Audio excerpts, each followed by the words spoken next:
कल जैन साहब भी छूट गए जेल से, तो इसके साथ ही सभी देशभक्त अब जेल के बाहर आ गए हैं। जेल से बाहर आने के बाद मेरे को पता चला, चारों तरफ लोगों से मिला, देखा, तो पता चला पिछले साल 2 साल में किस तरह से इन्होंने हमारे को जेल में डाल डाल के एक एक करके दिल्ली के सारे काम रोकते गए।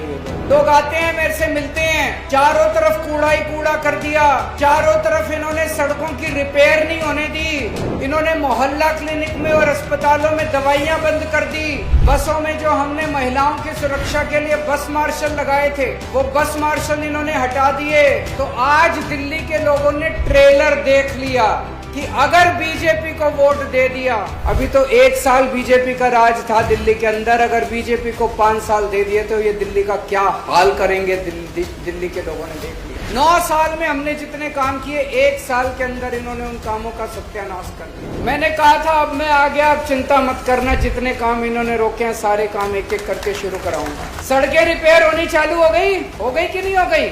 अभी पीडब्ल्यूडी की हो रही थी, अब नगर निगम की भी शुरू कराएंगे सड़कें रिपेयर होनी। अस्पतालों के अंदर, मोहल्ला क्लिनिक के अंदर इन्होंने जो दवाइयां टेस्ट बंद किए थे उसको भी अब चालू करा रहे हैं। ओल्ड एज पेंशन जो रुकी हुई थी, ओल्ड एज पेंशन को भी दोबारा चालू करा रहे हैं। फरिश्ते स्कीम, वो स्कीम भी इन्होंने रोक दी, लेकिन हमने वो चालू करा दी, दोबारा चालू हो गई। हमने स्कीम बनाई थी कि उनके बच्चे जो इंटेलिजेंट बच्चे होते हैं, कंपटीशन के पेपर देते हैं, तो हमने स्कीम बनाई थी उसकी कोचिंग का सारा खर्चा हम देंगे, वो भी इन्होंने बंद कर दी। अभी पिछले हफ्ते हमने वो सारी स्कीम दिल्ली सरकार ने, आतिशी जी ने दोबारा चालू करा दिया।